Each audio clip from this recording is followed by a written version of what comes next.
Hi everyone. So if you've been watching my reading videos for long enough now, you'll probably recognize these cards that I've been using. They're called the Big Picture Oracle deck.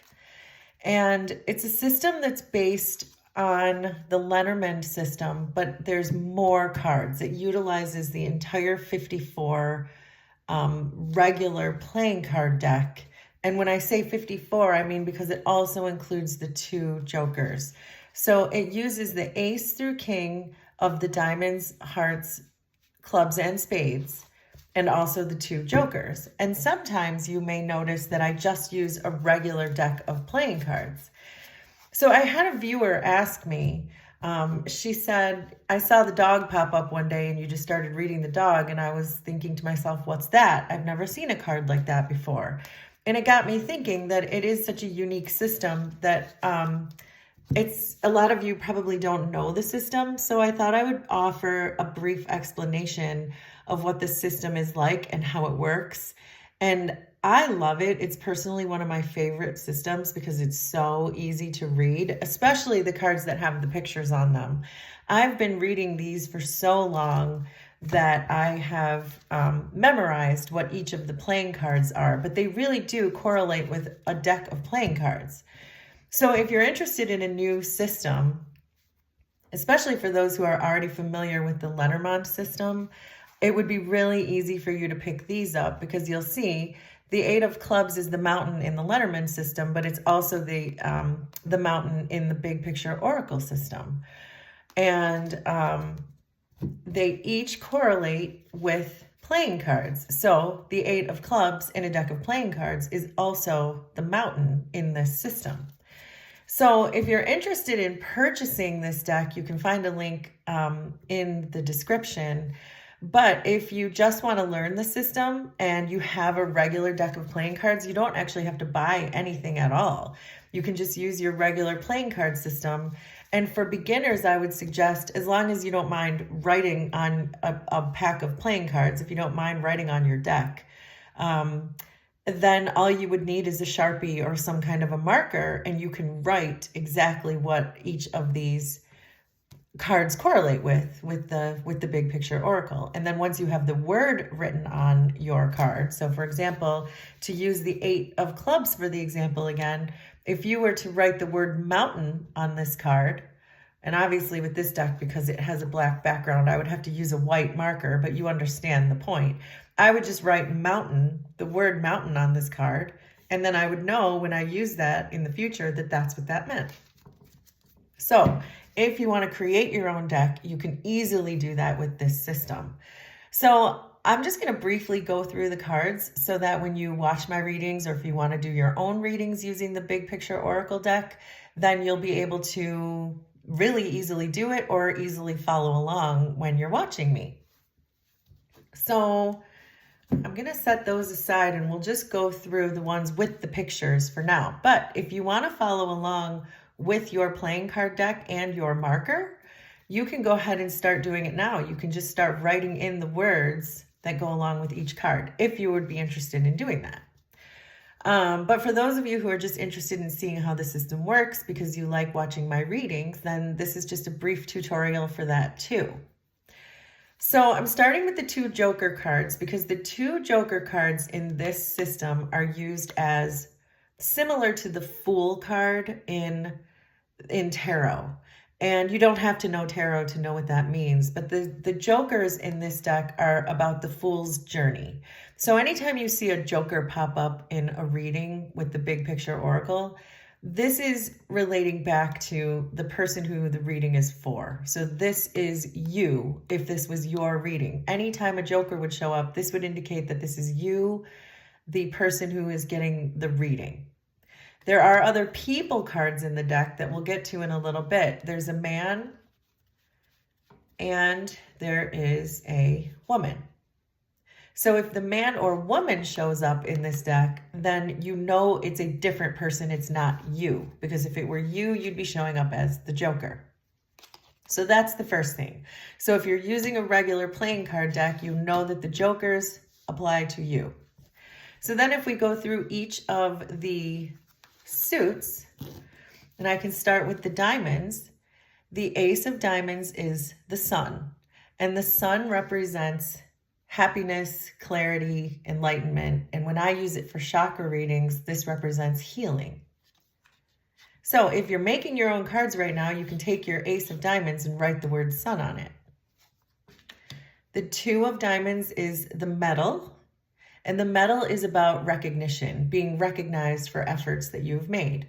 And you'll start to see as we go through these cards that the meanings are almost very obvious. So when you start to read with them, they're very easy to read. They're very everyday type of cards. There's not major arcana like there is in tarot.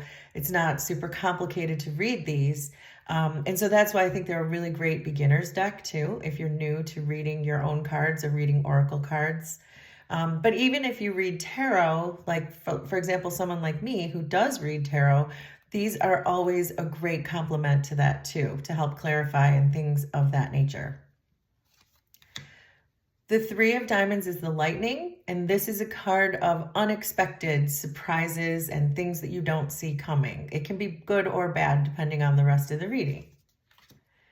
The Four of Diamonds is the safe, and this has a meaning, and it has two separate meanings. It can be that you are holding back, or it could mean that you are protected in a spiritual sense. The Five of Diamonds is the hearth, and some call it the fireplace. I tend to call it the hearth. But this is your seat of creativity. This is passion, creative energies. Think of fire signs when you look at this fire. And when I'm reading chakras, this is my solar plexus card, which is also our seat of creativity, which is why I use it as such. The Six of Diamonds is the clover, and the clover is just like the clover in the Lenormand system, if you know that system. And this is a card of good luck and opportunities. It's usually a small window of opportunity. So if you see a clover show up in your reading, then it's a good sign that there's an opportunity in front of you that you want to take before it disappears. The Seven of Diamonds is the bird, and the bird card can represent messages, because birds, in historically speaking, are messengers. So this can be a card of communication, but it can also be a card of worry and anxiety, as birds have a tendency to flutter around and get excited about things and rile each other up and warn each other of things. So it just depends again on the cards, the surrounding cards. Then the Eight of Diamonds is the key. And the key card is your card of answers and solutions. The Nine of Diamonds is the coffin card. And as you would probably imagine, this is a card of endings, very clear, well-defined endings. The 10 of Diamonds is the book card. And with the book, this can mean that there are secrets, but it usually means that it's just things you don't yet know, things you still have to learn, hence having to open a book and finding out. The Jack of Diamonds is the scythe card, and this is a card of warning. This is warning you that there's something around you, there's a red flag around you, there's something that you have to pay closer attention to and be careful with. It can also be a card of harvest, but it's usually after a lot of effort. It's not like the clover in the sense that you're winning something or because you're harvesting. It's because you've put a lot of effort into it, but you've also had to take a lot of precautions when dealing with whatever the situation is that entails the scythe. Then the Queen of Diamonds is the road card. And this is generally a card of choices, but it can also just be a card of leaving or escaping. And then the King of Diamonds is the fish card, which is the card of abundance, of flow, and oftentimes it's a money card because that's what we tend to want to have an abundance of, but not always. It depends on the reading. So if we go to the hearts, the Ace of Hearts is the man. And this is a very neutral card. This is a card of just representing another person that's in your life. Then the Two of Hearts is the Lion, and the Lion card can either be a very angry energy, depending on the reading, or it could be a very courageous and passionate energy. And again, or sometimes it's all of the above, depending on the reading, the other cards in the reading. The Three of Hearts is the Wine card, and this is generally a card of celebrations. But it can also literally represent wine. So it could represent not only just parties, but it could represent dates or having a drink after work one night or things of that nature. These cards can tend to be everyday cards, as I mentioned. There's not a lot of major spiritual things going on in this card, although there can be, depending on the reading, but they can be just everyday cards. Sitting on your back patio and having a glass of wine could be represented by this card. The Four of Hearts is the Pig card, and this is the card of privilege. It can also be a card of greed or overindulgence. The Five of Hearts is the Cupid card, and this is a card of usually romance if you're dealing with an everyday situation or if you're doing a love reading or a singles reading. But this can also be your card of angels, so it depends again on what you're reading about. The Six of Hearts is the Stars card, and it's different than the Tarot Star card in the sense that this is the one I call my spiritual GPS. This is your guidance. This is usually spirit guides involved with this card, but this could also be blessings. So in that sense, it can be similar to the tarot cards. It just depends again on what you're reading. The Seven of Hearts is the Tree card, and this is my ancestors card. This is when I know that the ancestors are around, or perhaps there's a family legacy or a family curse or something involved that you need to have your attention drawn to. So it's not really your family as in your kids or your spouse or your parents or siblings. It's more of an ancestral type of card. The Eight of Hearts is the Moon card, and this is also very different from the Tarot Moon in the sense that this is a card of intuition. It's similar to Tarot in the sense that it really represents emotions too, but this is also the card I use when dealing with chakras. This is my third eye card because this is all about your intuition and recognizing things without your eyes, using your third eye and your intuition only. The Nine of Hearts is the Rider card, and this is incoming messages, incoming people, visitors. You know something is coming your way if you get the Rider. The 10 of Hearts is the Dog card, which is the card that started this whole conversation and why we are here, because someone was so curious about what does the dog mean. So the dog is, as you might imagine, there is a saying that dog is man's best friend.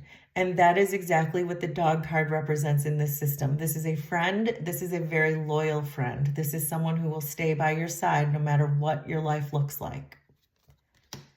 The Jack of Hearts is the Heart card, and this can be anything that you love. This can be love in a love relationship, but this could be the love of your job or the love of your friends or the love of a place if it's a travel reading. So really, it can be anything that you love.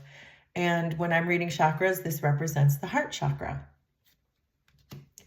The Queen of Hearts is the Stork card, and this is a card of upgrades. So if you're doing a reading about moving or traveling or things of that nature, you know there's going to be upgrades involved, but this is also my spiritual awakening card.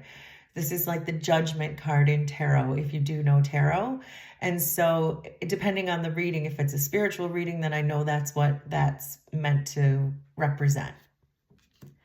And the King of Hearts is the House card. And this is a card of generally your family, the people that you live with, your closest inner circle of friends, people who are regularly in your home or people who live in your home with you. This can also be a card of boundaries if it's dealing with interpersonal relationships, if that's what we're talking about.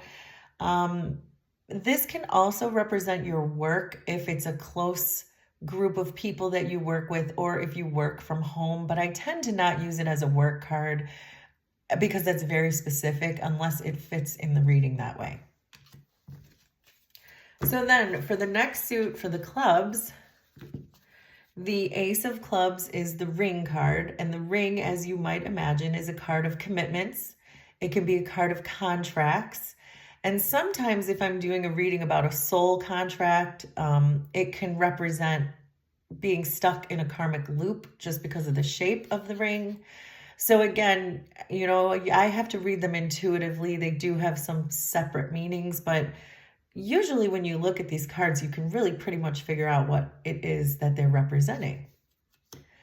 The Two of Clubs is the Swords card, and this is another card of decisions, but it's really mostly a card of conflict. So this is, I know someone's got someone in their energy who's really bothering them or upsetting them. If I see the swords, there's usually some kind of a fight going on. It could also represent inner conflict, but again, it depends on the reading. But it is a card of conflict, sometimes decisions. The Three of Clubs is the cat card, and the cat is a friend like the dog, but the cat can tend to be more of a fair weather friend. The cat can sometimes be a little bit two-faced. So if you see the cat, it's probably someone who doesn't really bother you that much, but it may be someone who you would be right not to trust fully. The Four of Clubs is the broken mirror, and this is a sign that you are not seeing something correctly. That look more closely, because it might look differently if you do. It's just a warning to say, however you feel about this situation or however you're judging this situation, that maybe take a closer look. The Five of Clubs is the bed card, and a lot of times this is a card of illness or needing to rest. Sometimes it can be a card of intimacy depending on the reading, but usually it's more of a card that you need to rest or heal. The Six of Clubs is the cross card, and this is a card of karma and sometimes a card of destiny. So the cross generally represents things that you must do. And sometimes they're good things, but sometimes they're bad things, but it doesn't matter. It's something that you are fated to do and you must do it. It's part of your karmic lesson here on Earth. The Seven of Clubs is the mouse card, and this is a card of, generally I think of it as a card of lack or perhaps a card of a thief.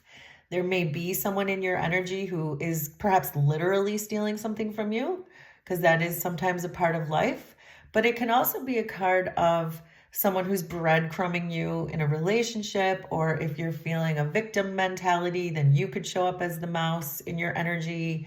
Where you're feeling like you're lacking something. If you're feeling sorry for yourself, that you're lacking love or you're lacking resources, then the mouse could show up. But generally in the reading, we know why it's there and we make it work. The Eight of Clubs, which we've already seen here before in the beginning of this reading, this is the Mountain card. And the Mountain is a card of obstacles. Sometimes it can be a card of an enemy, that an enemy is purposefully throwing obstacles in your way, but you will know based on the reading what that means for you. Also, if I'm doing a health reading, the mountain can sometimes represent a headache, and I've used that for my own personal readings. But again, if you work with a system of cards, you'll be able to have your own little system of your own special cards that you know how they work in your life. So that's an example of that. The Nine of Clubs is the fox, and the fox is a warning that there's someone in your energy who is really not telling you the truth. And you may not know that they're not telling you the truth. So look around you and try to figure out who the fox is if you get this card. The 10 of Clubs is the bear, and the bear tends to just be something powerful. So the bear, it's usually necessary to read the cards around the bear in order to figure out what it is that is so powerful in your energy. And sometimes, depending on the reading, if we're doing a family reading, the bear can often represent a mother. So if you think about a mother bear, that is why this can sometimes be a mother card. The Jack of Clubs is the broom, and the broom is a card of routines. This is my work card. I know this is your 9-to-5 job if you have one. This is the thing that you get up and you do every single day routinely, like doing the laundry or taking a shower or going to work. That is what the broom card represents. The Queen of Clubs is the snake. So the snake can be read a couple of different ways. So traditionally in this deck, The snake represents desires and temptations. So I know a lot of times in the Lenormand system, the snake has become the other woman or the third party, but I don't really think that's necessarily a fair way to read this card. This card to me is just about anything that tempts you, whether it's good or bad. It can be a card of desire. So if the snake shows up with the bed, it could just mean that there's an intimacy in the relationship that we're reading about. And it could, if you're tempted by other things, if you're tempted by eating too much chocolate cake, the snake could show up in that sense too. And then in my spiritual chakra readings, the snake can show up as Kundalini energy too. So again, it really represents what, depends on the reading, what it represents. But again, if you see a snake and you think temptation, then you're going to know exactly what that card means in your reading. Then we have the King of Clubs, which is the clouds, and the clouds are all about confusion. So if you see the clouds with a mountain, there's a really good chance that someone is deliberately trying to confuse you. But if you see the clouds with other more neutral cards, it may just be that you or another person are confused about something and that there's no ill intent there. And it makes sense because clouds, if it's cloudy or if it's foggy and you can't see what's in front of you, then it makes for a more confusing situation. So if that helps you to remember the meaning of that card. And then the last suit is the spades. The Ace of Spades is the woman card. So this is a woman who's in your life. This would not be you because again, remember the jokers are you. The Two of Spades is the handshake. So these are agreements, meetings, contracts. It could be blind dates if you're meeting someone for the first time, compromises. This can all be represented by a handshake. This could be a work meeting too. The Three of Spades is the rose, and the rose tends to be a physical gift. So this could just be a card of beauty. If there's a beautiful woman in your energy, then this would show up next to the woman. But it can also represent, there she is. But it can also represent physical gifts in the sense that maybe it's a check you weren't expecting or a gift for your birthday or things of that nature. Not usually huge monetary sums, but just a gift, a token, something of appreciation that you're receiving. But it also can be art or things that are just beautiful. The Four of Spades is the eye, and this just means you have your eye on something or someone, or you're very focused on something. The Five of Spades is the train card, and this is the card of the great escape. This is you leaving something overnight or out of the blue or getting out of something. Sometimes it can be a card of ghosting, depending again on the reading, but I have had it show up in that way. The Six of Spades is the Tower, and the Tower can be two different things. This can represent corporate buildings, official buildings, government buildings, all of like headquarters. Think of an actual skyscraper and what that represents. But it can also be a very isolated card. So this can be a card of meditation. In very, very specific circumstances, it can mean a card of actual imprisonment, going to jail. So again, you have to make it make sense for your own reading. The Seven of Spades is the letter, and this is a card of communication. So this does not have to be a written communication in any way. It can be a conversation on the phone. It can be a text message. It can be a letter that came in the mail. It can be an email. It can really be any form of communication. It's just represented by the letter. The Eight of Spades is the garden card. And these are people who are not in your inner circle. These are people who are more on the periphery of your life or bigger groups of people or networks. Sometimes this is a social media card because it encompasses so many people in your life, but you don't have close, intimate connections with them. The Nine of Spades is the anchor, and the anchor is your card of goals. It's reaching your stability. It's feeling secure. It's your security card, which is why in my chakra readings, this is also my card of the root chakra, because the root chakra is all about your security. The Ten of Spades is the ship card, and this is a card of journeys. It's a card of traveling. Sometimes in readings, it represents the car that you drive, But this can also be a spiritual journey that you're on. It doesn't have to be physical movement. It can be spiritual movement. The Jack of Spades is the child card. So this can represent your actual children or children in your life. It can represent your inner child. But this can also represent new things, small things, innocent things. So anything that a child would represent, this card also represents. The Queen of Spades is the bouquet card, and these are your spiritual gifts. These are gifts that are given to you straight from the divine. So if you have psychic abilities, if you have healing abilities, whatever it is that you do spiritually that is unique to you, this is the card for that. And then the King of Spades is the lily, and the lily is all about spiritual wisdom. This is your town elder. This is your grandfather or father or someone who really represents this king energy, but the wisest person you know. And this can be your own spiritual wisdom. After meditating, you might be hit with an epiphany, and that is your spiritual wisdom. So those are the cards. So if you were following along and you labeled all of your playing cards, or if you want to do that and rewind and go back and write the word for each of your cards, then you can go ahead and feel free to do that. If you want to start reading today, you would be able to. But I do want to give you a little tutorial now of how these cards work together, how they play together in the energy, and why they're so versatile that they can be spiritual, they can be everyday cards. So hopefully we'll get some good examples here, but I did want to randomize them just so you can kind of get a better idea. So it's the best way to learn is to pull 3 cards at a time. And I always start with the center card. So we have the key in the middle, which is solutions and answers. And then we have the moon with the coffin on either side of the key.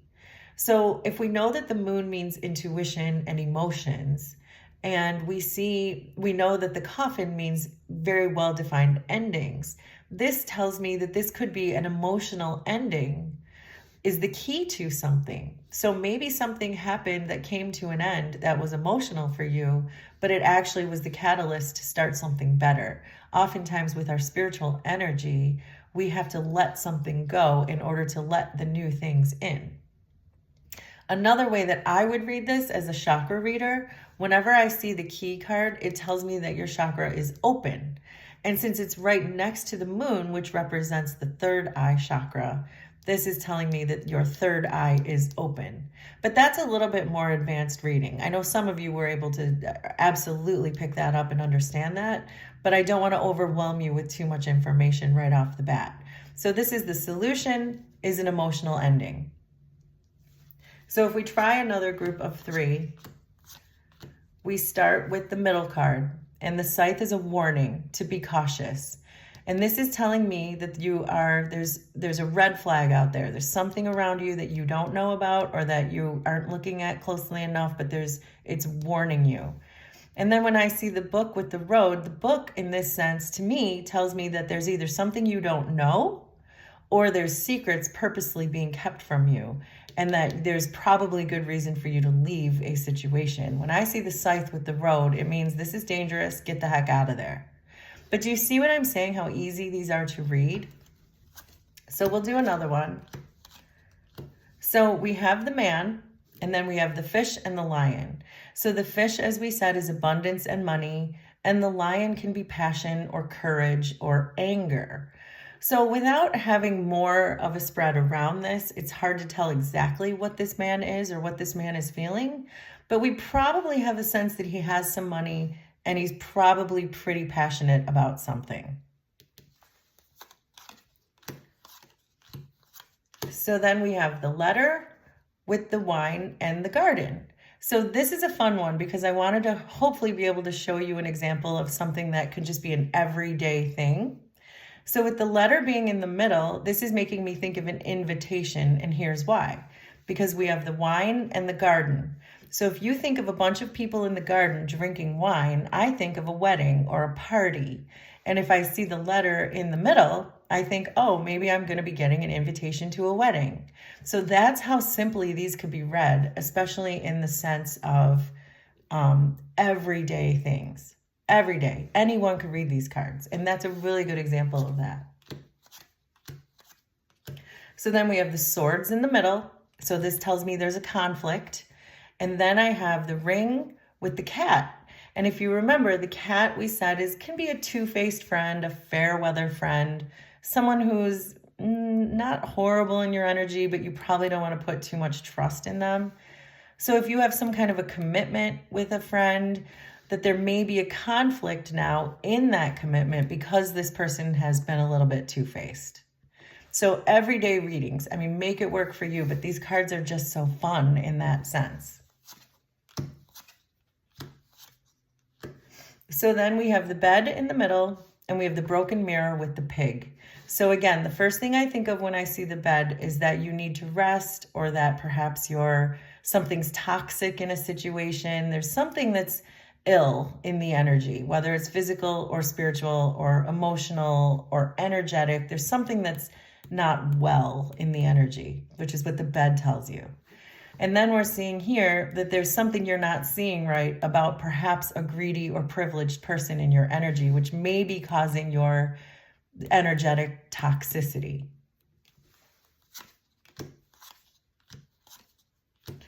Oh, this is a really great spiritual combination, because we have the stars card here, which is your spiritual GPS. So this is how I know your spirit guides are around.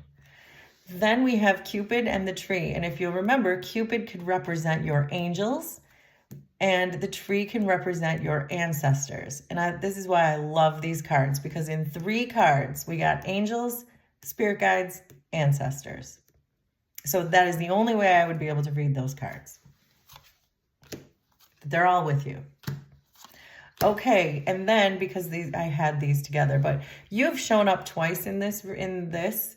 So that's pretty easy now to tell that you're a very significant part of this line, but it's also pointing towards your spiritual gifts. So if you remember, this bouquet card represents your unique spiritual gifts. So when I see the seeker show up twice, especially in a really small reading, it really does tell me that your guides are trying to get your attention.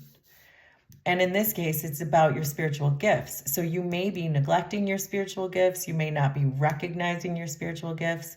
And if that's the case, especially because we just had your angels, guides, and ancestors show up in the reading right before that, I would suggest to someone that they talk to your guides, talk to your ancestors, talk to your angels, and figure out what your gifts are. Because this would be a clear message to me that they're trying to get your attention.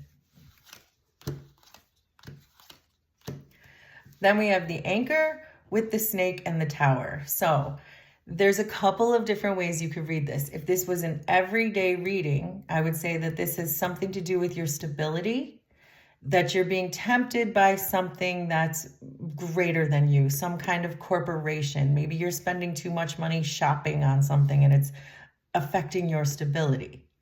But another way that I could read this in a more spiritual sense is this is my root chakra card, if you remember, because the anchor is the card of stability and so is the root. But then if I see the snake in the tower, this to me would represent Kundalini energy, and the tower would represent meditation. But again, that's probably more of an intermediate way of reading these cards, but I just wanted to show you that since that example showed up. Oh, okay. So if you remember, the rider is someone who's coming towards you, messages coming in, people coming in. But then we have the lightning and the dog, which means you're having a very unexpected visit from a very good friend. So maybe your friend is going to show up on your doorstep that day. And you will see, if you start reading these cards, that these make predictions like that. So pay attention if you're reading these cards for yourself. And then we have the stork, the heart, and the clouds. So this is telling me that you're upgrading something, and it's something that you love, but you can't see it yet. There's still confusion about something. So if there's a person in your energy who you've fallen in love with, but you can't really tell where it's going yet, the stork in the middle is here to say that, yes, this is upgrading. This is you. This relationship is going to start leveling up really quickly. So anything that's confusing is now going to be, this is a clear card that you're on the right track. Then we have the woman, we have the handshake, and the rose. So this tells me that you're going to be dealing with a woman and that there's going to be some kind of a meeting or some kind of an agreement where you get something from this woman. She's giving you some kind of a gift. So maybe she's meeting you for dinner for your birthday and she gave you a birthday present. I mean, make it work for your situation, but it could be something like that if you're reading for everyday situations. Then we have the child with the ship and the train. So this tells me, because these two cards are cards of movement, and if I see two cards of movement together with the ship and the train, it probably means you're actually physically moving. You're going on some kind of a trip and you're going pretty quickly. It might have been a spontaneous overnight decision to go somewhere. And with the child in the middle, you could be traveling literally with your children or child, but it could also mean that it's someplace new, someplace you've never been before, or someplace you haven't been since you were a child. Maybe you're going back to a childhood home or something of that nature. Again, you'd have to make it fit your situation, but I'm hoping from these examples that you see how easy and fun it is to read these cards. Then we have the sun with the house and the safe. So this is telling me that the sun is a very happy card. It's a card of enlightenment. It's a card of healing.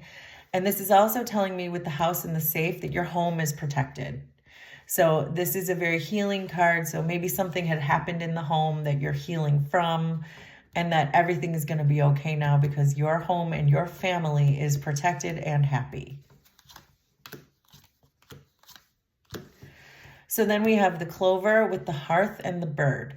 So there is a window of opportunity because we said the clover is a good luck card, but there's a small window for you to jump through to be able to seize that opportunity. And then with the hearth and the birds, so we said the birds can be cards of messages. When I see the bird with opportunity type cards or work type cards, to me this can often mean some kind of a negotiation. And so this might be some kind of a creative negotiation, some kind of creative effort or project that you're involved in, that there's this opportunity that has now presented itself to you. Okay, so this is a bad combination, which is good. I was hoping we would have something like this. So these tend to be, these are all kind of adversarial cards. We have the mouse in the middle, who we said is probably some kind of a thief, or some kind of breadcrumber, or someone who has a victim mentality that's in your energy. And this person is throwing up roadblocks for you. So this tells me that this is an enemy. This is someone who has ill intent and is doing this purposefully to you. And the cross here means that this is something you must deal with. This is something that you have to do the hard work and get out of this karmic cycle. That's a lesson that you must learn. So then we have the bear with the fox and the broom. So already when I see the broom, I know this is a work card, or at a minimum, this is something that you do routinely. So this tells me that there is someone in your work, probably a co-worker, because with the bear showing up in the middle in a work card, I tend to think of the bear as the boss or the CEO or the manager or someone who's higher level than maybe perhaps the rest of the people. So this tells me that you could be the boss, or this is about your boss, but there's a really tricky person in your energy that you're dealing with at work. So if this were your reading and I was reading it for you, I would tell you to watch your back at work until you figured out who this fox type person is. And then the last combination, we have the metal in the middle, and then we have the eye with the lily. So this tells me that you are being recognized for something, and it's probably because you have kept your focus on your wisdom. You have stayed wise in a situation, and now someone is recognizing that you stayed wise and that you did the hard work and you did the right thing, and you're going to be rewarded for it. So let me know if you thought that this was helpful, or if you even thought it was interesting, or because you're going to be seeing the big picture oracles in my readings forevermore, because it's my favorite system of reading. And if you like my readings, then it probably helps to at least know what these cards are about.